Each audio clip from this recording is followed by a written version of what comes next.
কুফাবাসীদের তাওয়া নিয়ে মুনিবের সামনে দাঁড় হবে। আমার মুনিব বলবেন, আমরা সত্য খলিফা নির্বাচন করেছিলাম, আওলাদের রাসূলকে মেনে নিয়েছিলাম, কিন্তু আওলাদের রাসূল আমাদেরকে ধরা দেয় নাই, আওলাদের রাসূল আমাদের দাওয়া নেয় নাই। এই কারণে ফাসিক ফুজ্জার মুরুদ ইয়াজিদের বায়াত আমরা গ্রহণ করেছিলাম। এই হুজ্জতটুকু রক্ষা করার জন্য ইমামে আলী মাকাম হোসেন সামনে কদম রাখলেন।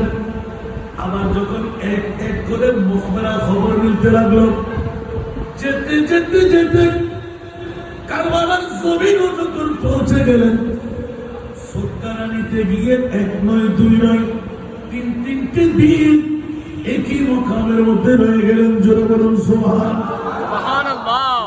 আমরা কথার প্রসঙ্গে প্রবাদ করি না, লাখো কোশিশ করে इंसान क्या होता है, आखिर वही होता है जो मंजूर खुदा होता है। एक কথাটুকু লিখন ছিল, আল্লাহ কেন মঞ্জুর করলেন, আমার নবী কেমন ভাবে এই হাদিয়াটুকু দিয়ে দিলেন।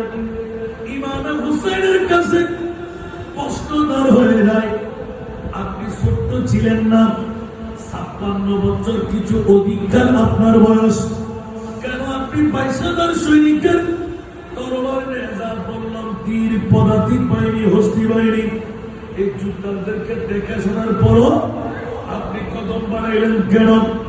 নীরবতা পালন করলেই বায়াত গ্রহণ করতে হতো না, শুধু নীরবতা পালন করলেই বৃহত্তম একটি প্রদেশের মালিক আপনার পায়ের ময়লাগুলো সিপা দিয়ে সাফাই করত, স্বর্ণ চাঁদের রূপা হীরা মণিমুক্তার বহর আপনার কদমে চলে আসত। ইমামে হুসাইন ব্যক্ত করতে এলান দিলাম, আমি মর্দে হক, সত্য বাবার সন্তান, সত্য মায়ের সন্তান, শুধু তা না, তবু জানের বাদশা নাতি। জুড়ে বলুন সুবহান।